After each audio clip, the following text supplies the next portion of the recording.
Welcome to the most mind-blowing, jaw-dropping, eye-popping channel in the entire universe. The History of Mesopotamia.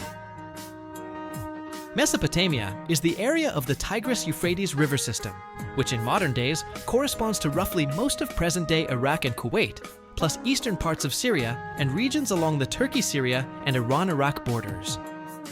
It was a region of the Middle East that was home to the first great civilizations of humanity. The region's arid climate contrasted with the fertile soil provided by the river's floods, which enabled the development of agriculture. The first Mesopotamian peoples learned to build irrigation systems to control the waters and increase agricultural production, leading to the growth of the first city-states.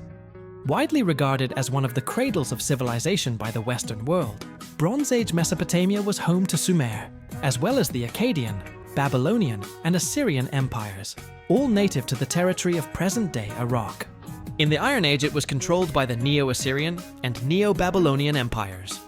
The Sumerian and Akkadian peoples, including Assyrians and Babylonians, dominated the region from the beginning of written history, Mikfulenvri, 3100 BC, until the fall of Babylon in 539 BC, when it was conquered by the Achaemenid Empire. It was conquered by Alexander the Great in 332 BC, and after his death, became part of the Greek-speaking Seleucid Empire.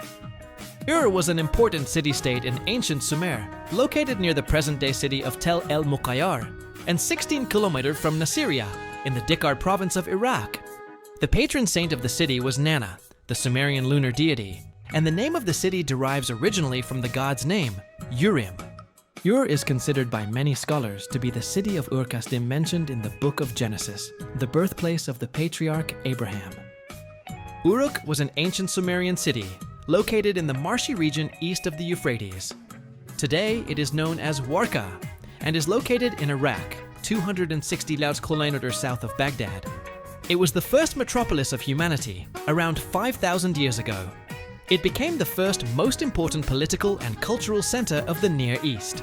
It was a model of urbanization for all of Mesopotamia. The Uruk culture began to expand beyond the borders of Sumer around 3200 BC.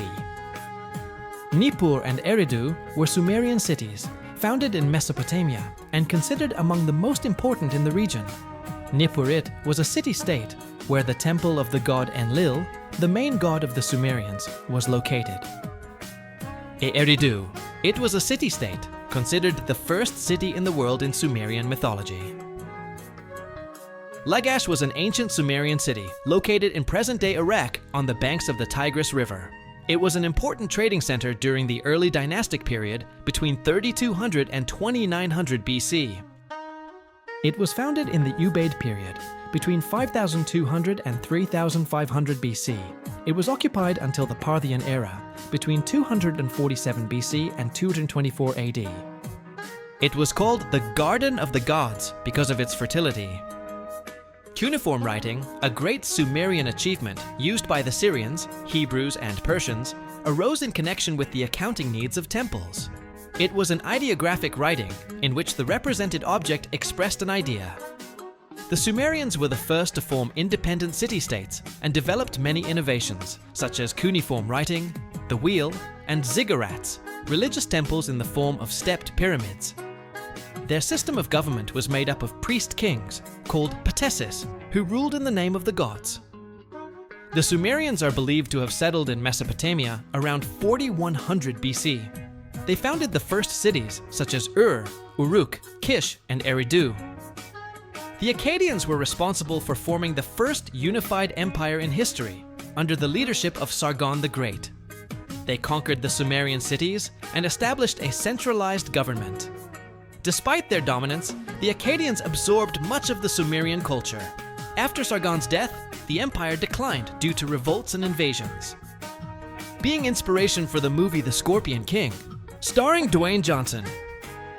The Babylonians, led by Hammurabi, conquered and unified Mesopotamia. Hammurabi became famous for creating one of the first law codes in history, the Code of Hammurabi, which established punishments proportional to crimes, an eye for an eye, a tooth for a tooth. During this period, the city of Babylon became a great cultural and commercial center. After Hammurabi's death, the empire faced challenges and dynastic changes. The Assyrians were a warrior people who built one of the largest empires of antiquity. They used iron weapons and had a highly disciplined army. Their empire expanded from Egypt to Persia. The Assyrians were also great administrators and developed roads and communication systems.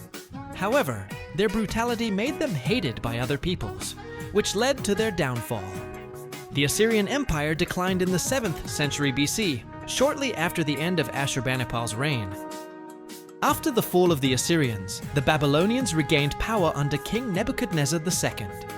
He was responsible for building the famous Hanging Gardens of Babylon, one of the 7 wonders of the ancient world.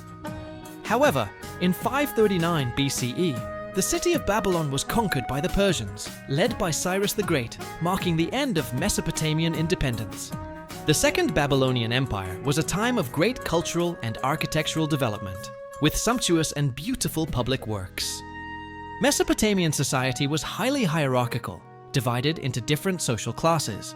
King and priests, considered the representatives of the gods on earth, nobles and high-ranking officials, responsible for the administration of the government and temples, merchants and artisans, essential to the economy, selling products and manufacturing objects, peasants and workers, the majority of the population, working in agriculture and construction, slaves, usually prisoners of war or in debt, with no rights in society.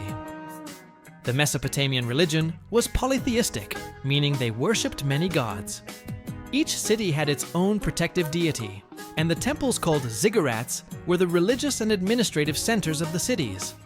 Some of the most worshipped gods included Anu, god of the sky; Enlil, god of wind and storms; Marduk, supreme god of Babylon; Ishtar, goddess of love and war. Anu and Ishtar are mythological figures from Mesopotamia. Anu was the god of the sky, while Ishtar was the goddess of love and war. Anu was the lord of the constellations, king of spirits and demons. Ishtar, also known as Inanna by the Sumerians and Astarte by other Eastern peoples, she was the daughter of Anu and Ninhursag, the goddess of the earth. Marduk and Enlil were Mesopotamian gods. Marduk was the supreme god of Babylon, while Enlil was the god of air and storms. Marduk was the creator of the universe and everything in it. He was the son of Leah, the Sur of the waters. Enlil was the Sumerian god of air, storms and other natural manifestations linked to the atmosphere. He was the connector between heaven and earth, being responsible for the distance between them. The Mesopotamian civilization left a vast legacy for humanity. Many of its inventions and ideas influenced later cultures and are still in use today. Some of its most important contributions include cuneiform writing, the first recorded writing system, essential for historical and administrative development. The first law codes, Hammurabi's code inspired future legal systems. Advances in mathematics and astronomy. The Mesopotamians created a number system based on 60, which is still used today in the counting of minutes and seconds. Urban development, the first organized cities, with streets, temples, and advanced irrigation systems. Cultural and religious influence. Many Mesopotamian beliefs and myths influenced later civilizations, including the Greeks and Hebrews. Mesopotamia may have disappeared as a political entity, but its impact on human civilization is undeniable. Today, the remains of its cities and temples continue to be explored by archaeologists, revealing new insights into this incredible civilization that took the first steps toward modern society. The Mesopotamians were not characterized by the construction of a political unity. Among them, small states always predominated, with cities as their political center, forming the so-called city-states. Each of them controlled its own rural and pastoral territory and its own irrigation network. They had their own government, bureaucracy, and were independent. However, on some occasions, due to wars or alliances between cities, larger states emerged, always monarchical, with royal power characterized by divine origin. However, these alliances were temporary. According to Pierre Lévesque, the Mesopotamian state is, first and foremost, a city to which the prince is linked by close ties. It is also a dynasty, the legitimization of his power. Archaeological remains are limited, and therefore it is not possible to define exactly how the political and social organization was carried out within some of these first cities. One of the reference sources for the study of Mesopotamia, other than one of the documents found in the excavations in the region, is the Bible. It makes references to the cities of Ur, Nineveh, and Babylon. Ancient authors such as Herodotus, Berossus, Strabo, and Eusebius also make references to Mesopotamia. Therefore, when studying Mesopotamia, one must pay attention to the construction of a proto-history based on fragmented and scattered evidence, since excavations only began in the 19th century, and many gaps are still exposed today. 3 titles for rulers were frequently used by men in the early dynastic period: En, Ensi, and Lugal.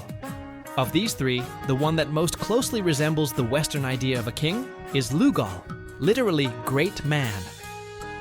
The Lugal was responsible for the Ministry of Justice, for representing the city-state to other cities, and for waging war.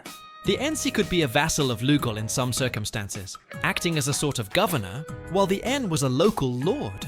All 3 could share both temporal and spiritual authority. It is believed that in the early Mesopotamian dynasties, kings were advised by assemblies of common men. This theory comes from interpretations of Sumerian mythical texts, where more important gods were advised by a group of lesser gods.